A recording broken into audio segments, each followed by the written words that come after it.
Buenas tardes, el día de hoy retomamos este proyecto de las tertulias Suayet con un nuevo invitado. Él es el maestro Yisrael Manuel Urquijo Torres y me permito leerle su semblanza curricular. Es licenciado en Relaciones Internacionales por la Facultad de Ciencias Políticas y Sociales, estudió una maestría en Ciencias Sociales por la Universidad de Friburgo en Alemania y este programa correspondía a un intercambio internacional en donde también estudió durante ese periodo en la Universidad de KwaZulu-Natal en Sudáfrica y Jawaharlal Nehru en la India. El maestro está certificado como agente educativo por los recursos profesionales de educación internacional de Australia. Ha trabajado en diferentes proyectos vinculados al ámbito educativo, entre ellos como agente en la gestión de intercambios académicos con universidades australianas. Participó como consejero de actividades extracurriculares en Kempur, Islandia. Fue analista también de Green Momentum, una organización vinculada a los temas de carácter ambiental y proyectos de sustentabilidad. Fungió como oficial en jefe de operaciones para el proyecto Deportes para Compartir, que también está ampliamente vinculado tanto a la educación y educación con niños. Y actualmente trabaja como consultor en administración de bienes raíces en Washington, D.C. Bienvenido, Yisrael. Esperamos que nos compartas las experiencias que has adquirido a lo largo de tu formación como internacionalista.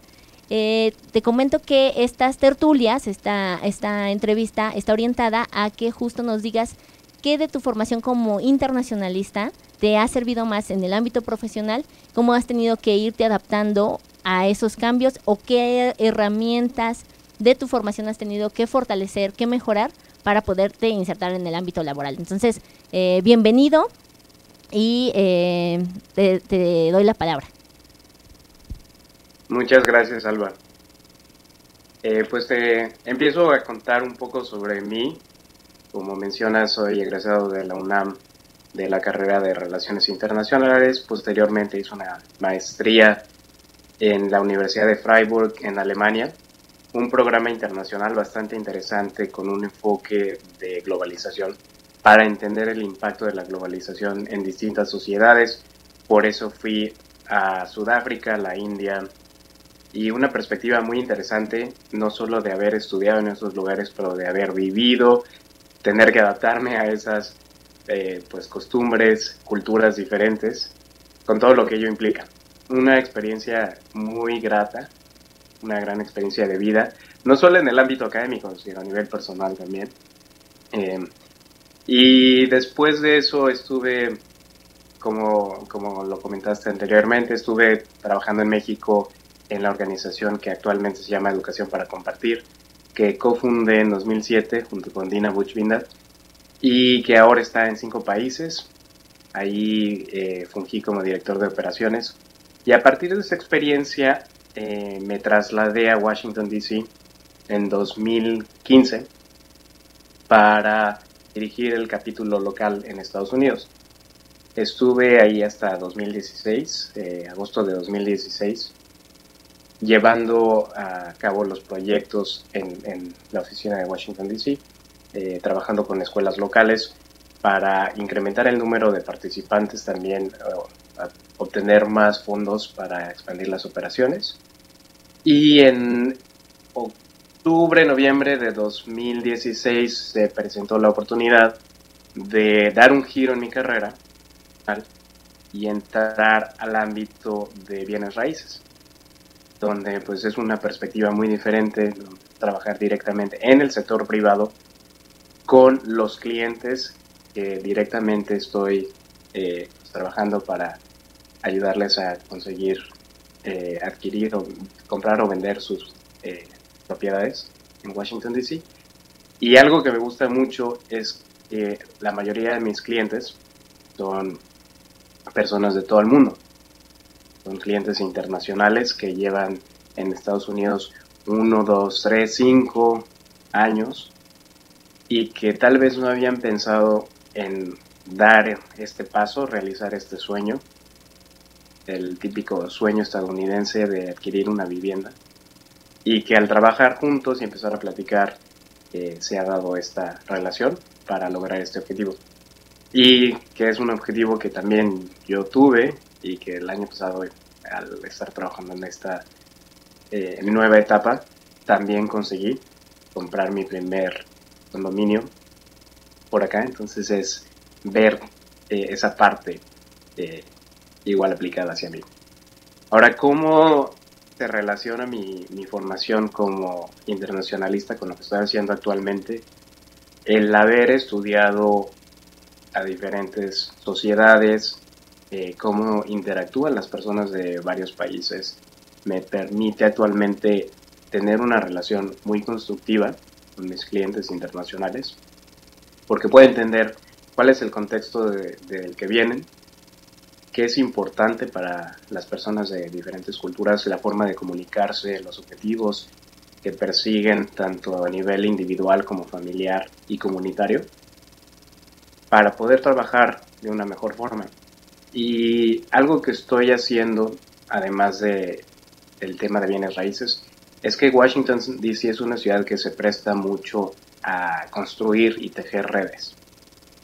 Y soy miembro de varias redes por acá. Hay una, por ejemplo, de profesionistas mexicanos en DC, MXDC, y aproximadamente una vez al mes hay reuniones para discutir, pues desde cuestiones que impactan a la relación México-Estados Unidos.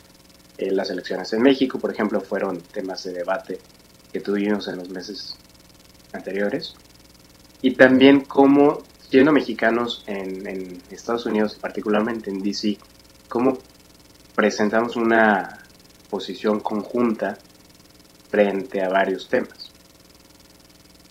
Y pues varios de los miembros de esta organización trabajan en organismos internacionales y mi formación como internacionalista me permite relacionarme también muy bien con ellos, entendiendo cuáles son las prioridades de estos organismos internacionales, qué es exactamente lo que están haciendo, qué proyectos desarrollan estos compatriotas y ver cómo podemos apoyarnos unos a otros. Eso a grandes rasgos es lo que hago en Washington, D.C. Me parece interesante escuchar ahora las actividades porque inclusive ahora que mencionas este proyecto de educación, educar para, deportes para educar, ¿no? Educación para compartir. Educación para compartir, disculpa. Este programa, me gustaría que nos amplíes más adelante sobre él, pero hablabas también de de un trabajo en cuanto a la recabación de recursos para expandir las operaciones. Sí. Y en ese sentido, me pongo a pensar, y ahora dentro del ámbito en el que estás, como el ámbito de bienes raíces, digamos que uno de los temas en los que se aterriza la formación, o que puedo resaltar la formación, es esto de la negociación. ¿Cómo lo ves tú? Saber negociar. Básico en lo que estoy haciendo ahora. De hecho, es la labor más importante cuando trabajo con clientes, porque es una cosa lo que está en el listado. Cómo funciona en el tema de compra-venta de bienes raíces en Estados Unidos es que en el sistema viene el listado donde se describen las propiedades y cada persona puede verla. Sin embargo, lo más importante es negociar el contrato de venta, compra-venta. Y ahí es donde la negociación es básica, porque no siempre las propiedades están en condiciones ideales y tienes que saber distinguir cuándo sí, cuándo no, y cuando no están, cómo representando a tu cliente le consigues el mejor trato para cerrar el contrato. Entonces, este trabajo es de negociación completamente, sobre todo en temas donde son muy personales, adquirir una vivienda, y son temas muy emocionales, donde algo mínimo puede detonar un sentimiento de, bueno, ya no quiero. Entonces, ¿cómo llegar al punto de sí se puede, no te preocupes, no es un tema grave, vamos a resolverlo, siempre manteniendo la calma, teniendo mucha paciencia, porque las personas se desesperan en este proceso. Y pueden pasar por toda una montaña rusa de emociones. Y es saber escucharlas, entender qué es lo que están, por lo que están pasando y ofrecer una solución. Y decir, no te preocupes, lo vamos a lograr resolver, para eso estoy aquí como tu agente, tenme la confianza para lograr este objetivo, para ayudarte a cerrar esta compra o venta. Y ahí pues el tema de la negociación es clave. Eso lo aprendiste, digamos, algunas estrategias de negociación dentro de la carrera. Lo vimos de forma teórica.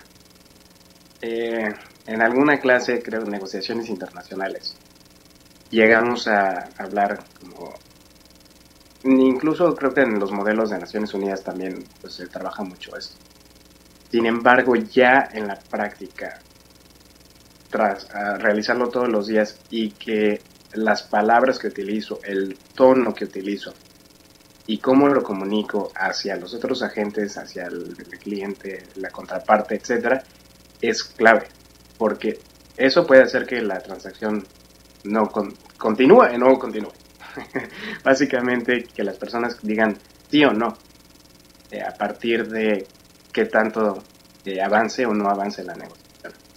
Y hay veces que son por cantidades mínimas.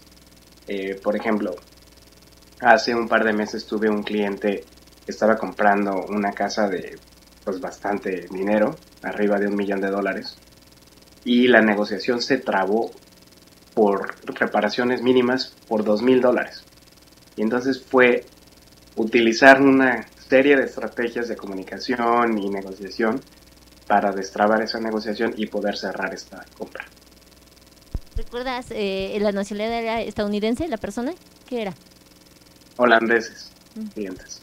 ¿Tuvo algo que ver? ¿Tuviste que apoyarte de alguna situación cultural al respecto para sortear la negociación?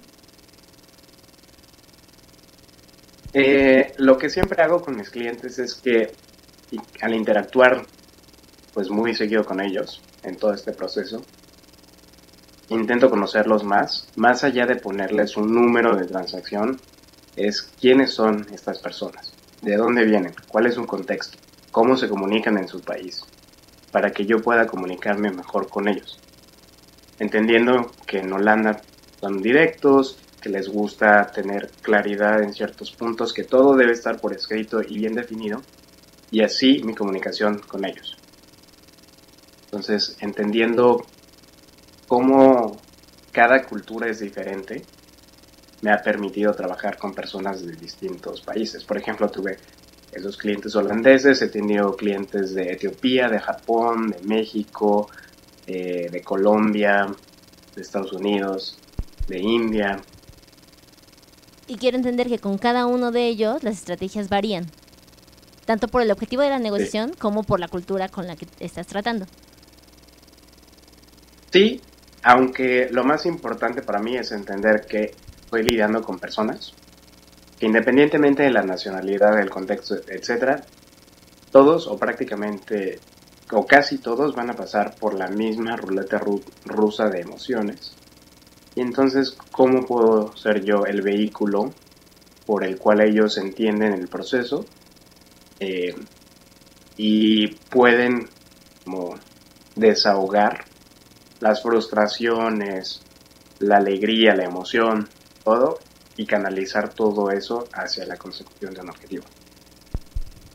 Cuando estudiaste Relaciones Internacionales, ¿te visualizabas en este espacio laboral? Para nada. ¿Qué Yo me tenías en veía mente? más trabajando. ¿Cómo? ¿Qué tenías más en mente? Trabajando en organismos internacionales o en el sector de la sociedad civil en temas internacionales.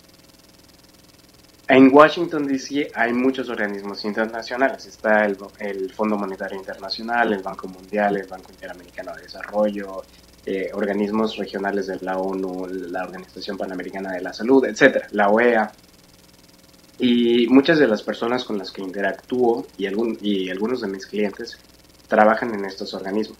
Entonces, el hecho de que yo sepa a qué se dedican esos organismos y pueda entender a partir de mi formación como internacionalista qué es lo que hacen mis clientes, pues me permite entablar una conversación inicial muy directa, muy profunda también, y a partir de eso conectar de una forma que de inmediato podemos establecer un vínculo de confianza, que es lo más importante cuando estás trabajando con personas, lograr esa confianza para que pues sepan que eres la persona que los está representando, eres la persona que va a velar por su mejor interés.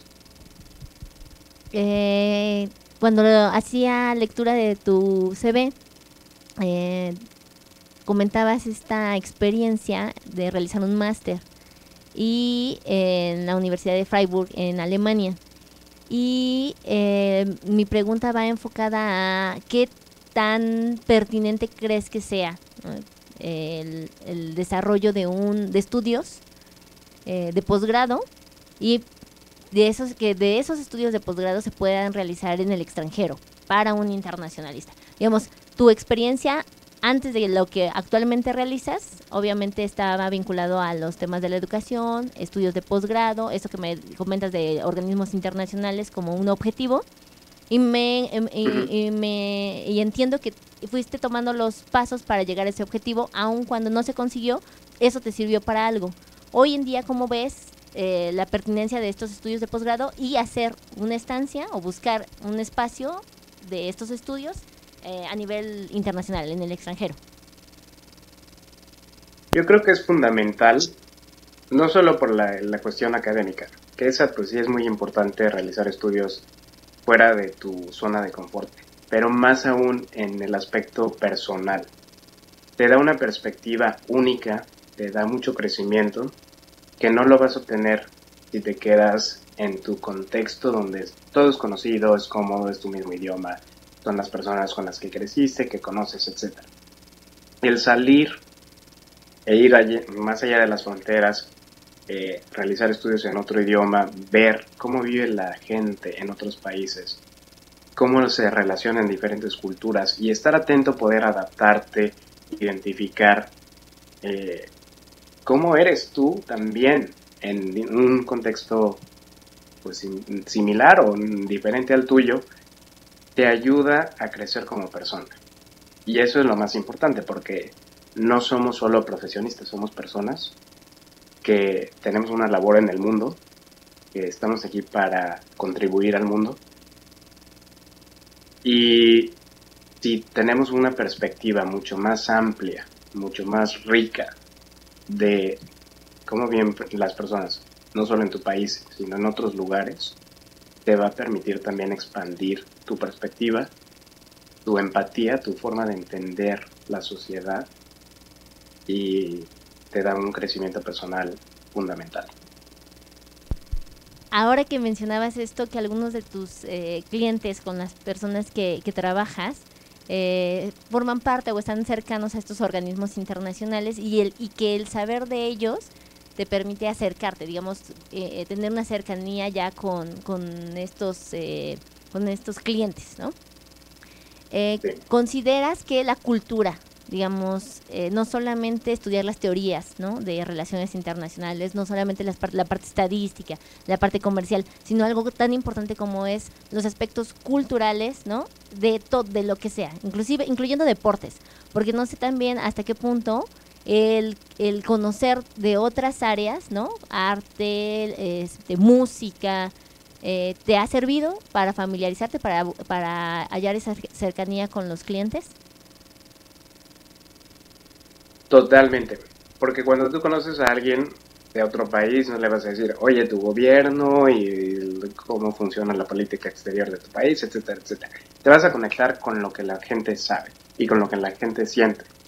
Y si les llegas a hablar de que, ya escuché que en tu país hablan este idioma y escuchan este tipo de música y comen estas cosas, te empiezas a conectar a un nivel mucho más profundo, que si llegas a hablarles de la política exterior de tu país. Me parece muy interesante, como con una cuestión muy académica, porque no todo mundo va a poder llegar a ese nivel. Las personas que lo estudiaron o que tienen un interés por la política nacional, etcétera, sí, sin duda, va a ser un punto de conexión muy importante. Pero el 90 y no sé cuántos por ciento de las personas no tienen ese interés. Y si tú llegas a conectar con ellos a partir de términos de cultura, de cosas que tenemos en común, de que en mi país se hace esto y en el tuyo se hace esto, qué interesante, mira cómo puedo aprender de ti y también algo que te puedo enseñar, va a ser un proceso de conexión, de amistad, de interrelacionarse inmediato y sincero, a un nivel humano, a un nivel personal, que si te quedas como en el aspecto académico exclusivamente de que, sí, la política exterior, no vas a poder llegar a conocer a la persona. Además de negociaciones internacionales, ¿qué otra asignatura crees que te ha servido, aunque sea de forma teórica, obviamente, en este desarrollo profesional?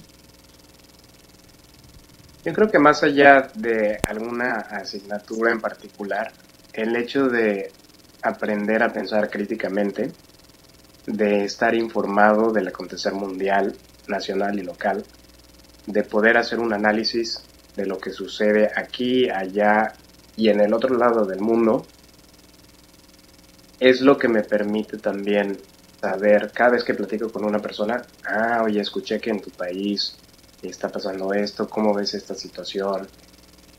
¿Cómo afecta a tu familia, a tus seres queridos, a ti, estando aquí, etcétera? Y te das cuenta que cuando vives en otros países y conoces a personas de otros países, tienes muchas cosas en común, que no estás en tu propio contexto, que no estás en tu zona de confort. Y de inmediato puedes establecer vínculos y conexiones de enriquecimiento mutuo. Y creo que algo muy fácil es caer en prejuicios o estereotipos. Y el hecho de haber estudiado diferentes países, regiones, etcétera, me permite saber, bueno, pues en ciertos lugares ha pasado esto ha formado su historia, su sociedad, etcétera, para llegar con menos prejuicios y poder relacionarme con estas personas a partir de una perspectiva más genuina y de poder decir, ok, ¿cómo podemos relacionarnos? ¿Qué puedo aprender de ti? ¿Qué te puedo compartir también? ¿Y qué podemos compartir unos con otros para enriquecernos mutuamente? En esa apertura de hacia la diversidad, ¿no? De cómo nos enriquecemos de los demás, ¿consideras que un internacionalista, digamos, dentro de su formación tiene que ser tolerante, empático frente a este otro diferente, ¿no? O tendría que, ese es uno de los aspectos que no es necesario que fomente? Yo creo que es básico que un internacionalista tenga esas aptitudes de empatía, de entendimiento, apertura, interés. Y no solo un internacionalista, creo que cualquier persona debe tenerlo. Por eso podemos evolucionar como sociedad. Y cuando no se tienen esos elementos, por eso vemos estos retrocesos de sociedades donde prevalece la xenofobia, el racismo, la discriminación, porque hay una gran ignorancia del otro, de las culturas, de la diversidad, y hay muchos prejuicios. Mientras más ignorancia haya, más prejuicios va a haber. Entonces, como internacionalista, yo creo que es fundamental conocer de otras sociedades, conocer de la tuya también, porque cuando viajas a otros países, cuando te estableces en otro lugar, eres un representante de tu país. Yo cada vez que comparto con alguien, siempre platico de México, de cómo son las cosas en nuestro país, qué tradiciones tenemos, la política, etcétera. Muchas cosas. Vas como representante de tu país y estás aprendiendo de otros contextos. Y si no tienes esta apertura, pues no te vas a poder relacionar con otras personas en primer lugar, pero también tu visión va a ser muy cerrada. Entonces yo creo que como internacionalista es básico. Y como lo mencionaba anteriormente, no solo como internacionalista, yo creo que como persona que habita este planeta, todos deberíamos desarrollar esas habilidades de apertura, de escucha, de entendimiento, de empatía, para poder crecer y evolucionar como sociedad. Y generar, obviamente, una vez que lo conoces, también ser tolerante hacia aquellas cosas que no compartes, ¿no? Sí, porque también te vas a encontrar con personas que van a desatar cosas en ti que dices, un momento, a ver, tampoco me gusta que digas que todos los mexicanos somos así o asá, o que en México se vive de esta forma, o que a lo mejor no en México, pero que las personas de cierto grupo étnico son así o asá. Y también aprender a dialogar con esas personas y a proveer una perspectiva de diferente, porque muchas veces esas personas hacen esos comentarios porque nunca han estado expuestos o han conocido zonas diferentes. No quiero que se pierda de vista que eres egresado de la UNAM, ¿no? De una universidad pública, y que sin embargo has tenido la oportunidad de estar en Sudáfrica, en Islandia, en Alemania, en India, ¿no? Por mencionar solo algunos países, ¿no? Porque ¿cuántos países llevas recorridos? Alguna vez platicamos y me comentaste que tenías que conocer más de tu edad, ¿no? Sí, ahorita llevo 39. 39 países conocidos, ¿no? Sí. Porque obviamente es parte de un trabajo, obviamente hay apoyo familiar, pero tampoco es, te apellidas Slim, ¿no? Lo que quiero que compartas es cómo le has hecho, cómo le hiciste para la maestría en la Universidad de Freiburg. Eso es muy importante porque parecería que nos está compartiendo su experiencia alguien de otro mundo, ¿no? Alguien de una universidad privada, con la vida asegurada, bla, bla, bla. Estás hablando de un estudiante de universidad pública, de la UNAM. Entonces, díganos. Sí. En la Universidad de Freiburg, el programa de maestría que hice, bueno, en realidad en 3 países, obtuve un préstamo educativo del FIDER, que es el Fideicomiso para el Desarrollo de Recursos Humanos del Banco de México.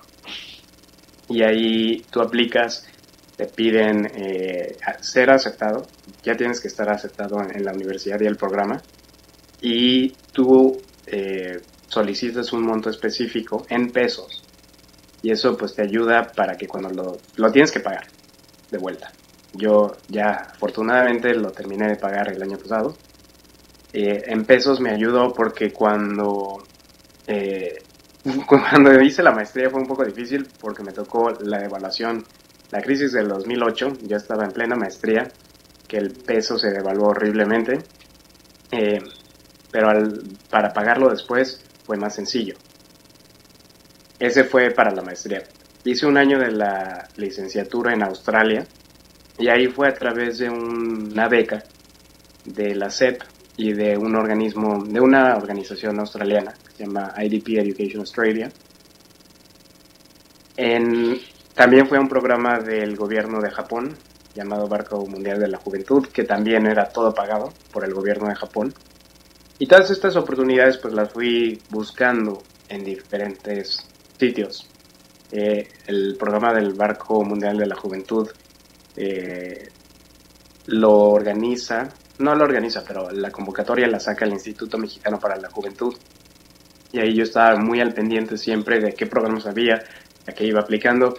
Y mira, me fui a esos 3, pero también apliqué a muchos otros a los que no me fui. Entonces fue una búsqueda constante, fue un aplicar permanente y buscar esas oportunidades para poder seguir creciendo de manera profesional y personal. Eso nos me complace que lo compartas, porque así como otros ponentes, también hemos recibido la experiencia parece como que ya está ahora en Madrid. Sí, pero para que haya llegado a Madrid tardó como 8 convocatorias, ¿no? De CONACYT y otras tantas de la SEP. Entonces, esto es importante porque si lo tienes como una meta, si lo tienes como un objetivo, debes trabajar en ello. Y no nada más darte por vencido desde el primer intento, ¿no? Claro. Sí, porque nunca tienes garantizado que a la primera que apliques te va a sacar. Incluso para conseguir trabajos tampoco es así. Eh, También tienes que seguir buscando, aplicando, no rendirte, porque es un proceso donde va a haber mucha competencia y el más persistente, el más perseverante y el más calificado, obviamente, se va a quedar con esas oportunidades. Entonces sí, reitero que pues es una búsqueda constante y el hecho de que siempre haya tenido interés por adquirir más habilidades, más herramientas, también me ayudó mucho. El tomar clases de inglés, de alemán, de francés, etcétera, fueron herramientas que me fueron ayudando para, al momento de aplicar a estas oportunidades, tener más habilidades que otros aplicantes y tener más posibilidades de ser seleccionado. Gisrel, ¿en algún momento pensaste en el servicio exterior mexicano como una opción? Sí, en algún punto cuando estaba estudiando la licenciatura consideré el servicio exterior mexicano. Sin embargo, lo que hizo que al final no me inclinara hacia eso fue la decisión de buscar donde yo quiera estar, sin, sin que alguien me mande a una misión, a un país o a otra, sino poder seleccionar por mí mismo qué oportunidades perseguir, a dónde ir y tener como esa más libertad de elegir. Eh, Me gustará que ahora nos hables de este proyecto de deportes para compartir. ¿Cómo surge? ¿Cuál era Sí, el objetivo? ¿Y cómo fue trabajado? ok. En 2007 fui al Bar Comunidad de la Juventud como parte de la delegación mexicana y ahí mi amiga Dina Buchbinder y yo conocimos a Tara Parker, que es una canadiense que trabajaba en la Asociación Canadiense para las Naciones Unidas y fue quien diseñó, una de las personas que diseñó un programa educativo llamado Sport in a Box. Y cuando regresamos a México, Dina me invitó a formar junto con ella, llevar este programa a México. Y lo que hicimos fue adaptarlo al contexto mexicano, buscar las primeras escuelas, buscar el financiamiento, etcétera. Después de un año yo me fui a hacer la maestría y ella continuó y gracias a su esfuerzo y a su trabajo constante, pues fue creciendo muchísimo. Yo regresé a la organización en 2013. Empezamos en 2007, en 2008 me fui a hacer la maestría y en 2013 regresé a México y regresé a la organización.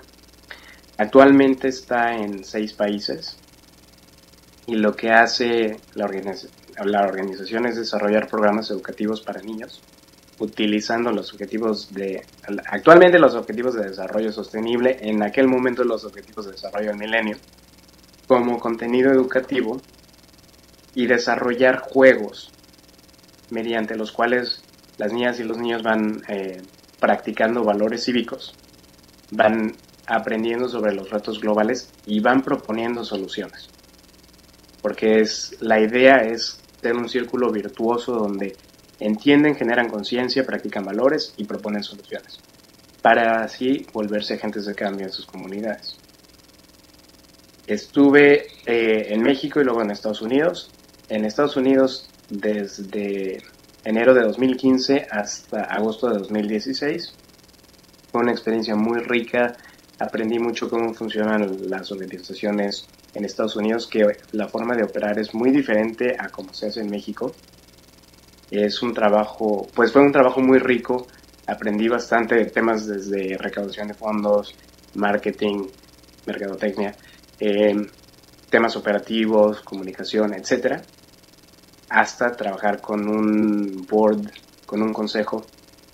Y después de casi 2 años, yo decidí continuar buscando otras oportunidades y se presentó la oportunidad de trabajar en temas de bienes raíces, sector privado. Me interesó mucho para desarrollar habilidades nuevas, para poder trabajar directamente con personas, todo el mundo, como hemos mencionado, clientes internacionales, en este proceso de lograr objetivos muy personales, pero que impactan también a la familia, al bienestar y económicamente tienen una gran repercusión. Y pues hasta ahora he estado trabajando en estos temas. Como te comentaba, también me mantengo en contacto con otras organizaciones porque veo mi experiencia en Washington, D.C. como multifacética, donde no soy solamente un agente inmobiliario, un consultor inmobiliario, sino que además participo activamente en otras redes, en otros grupos, también con una ONG local llamada Caridades Católicas voy a empezar a dar coaching, mentorías a una persona de bajos recursos para ayudar a planear sus finanzas personales. Y estoy buscando desarrollar un proyecto personal para llevar a jóvenes de contextos en desventaja dentro de la ciudad de DC a México durante el verano a realizar actividades de servicio comunitario y encontrar patrocinadores que cubran sus gastos de viaje. Entonces me mantengo también buscando otras oportunidades porque, como te comentaba, creo que hay mucho por hacer.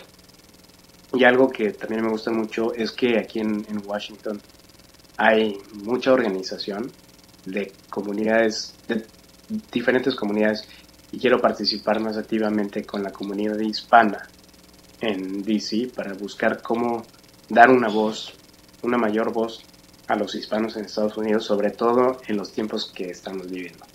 ¿Es sencillo organizarlos? Es decir, ¿es sencillo ubicar a estos grupos dentro de la ciudad de Washington? Sí y no. Es sencillo porque si te interesa, siempre hay alguna forma de conectarte. Sin embargo, hay muchos grupos en Washington, porque es el epicentro de la política internacional, del gobierno de Estados Unidos. Los organismos internacionales están aquí, incluso ONGs internacionales tienen su sede en Washington. Hay muchas cosas que pasan todo el tiempo. Y sí es muy fácil encontrar grupos, pero también es muy fácil estar abrumado por todo lo que hay. También tienes que ir buscando qué de todo lo que hay te interesa más y dónde quieres relacionarte más. En este grupo que nos mencionabas de los profesionistas mexicanos empezaron a abordar el tema de las elecciones, ¿no? Y también un tanto como la relación, ¿no? Trabajar, analizar un tanto esto de la relación México-Estados Unidos. La intención es el desarrollo de una propuesta. Son mesas de discusión y debate para mantenernos informados como mexicanos viviendo en Washington DC, como profesionistas mexicanos viviendo en Washington DC, y también cuando se presentan situaciones particulares, sí presentar una voz unida ante estos temas. Por último, Giselle, ¿cuál sería la recomendación? El 6 de agosto, aquí en la UNAM iniciamos el semestre.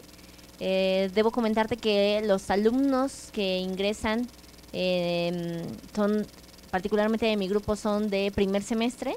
Entonces me gustaría que les dijeras algún consejo, alguna sugerencia con respecto al inicio de esta formación como internacionalistas. ¿Qué les podría sugerir a ellos para fortalecer esta formación como internacionalista? Pues desarrollar habilidades adicionales a lo que ofrece la carrera, desde idiomas hasta actividades deportivas, culturales, etcétera. Interesarse por qué pasa en otros países y buscar también estas oportunidades de intercambio académico, de experiencias más allá de las fronteras de México para obtener este crecimiento personal y profesional académico que les permita entender cómo viven las personas de otros países y cómo pueden aportar ellos a su comunidad, la comunidad local, a su ciudad, a su país y al mundo. Porque creo que, siendo internacionalista, estudiando en una universidad pública, pero más allá siendo persona, siendo ciudadano de este planeta, hay que contribuir, hay que ayudar, hay que generar un cambio positivo y enriquecer la vida de las personas, y así se va a enriquecer tu vida misma, y así es como la sociedad mundial va a evolucionar, va a dar pasos hacia adelante. Muchas gracias, Gis. Con esto concluimos esta sesión, esta tertulia número 5 y seguimos en contacto. Claro que sí.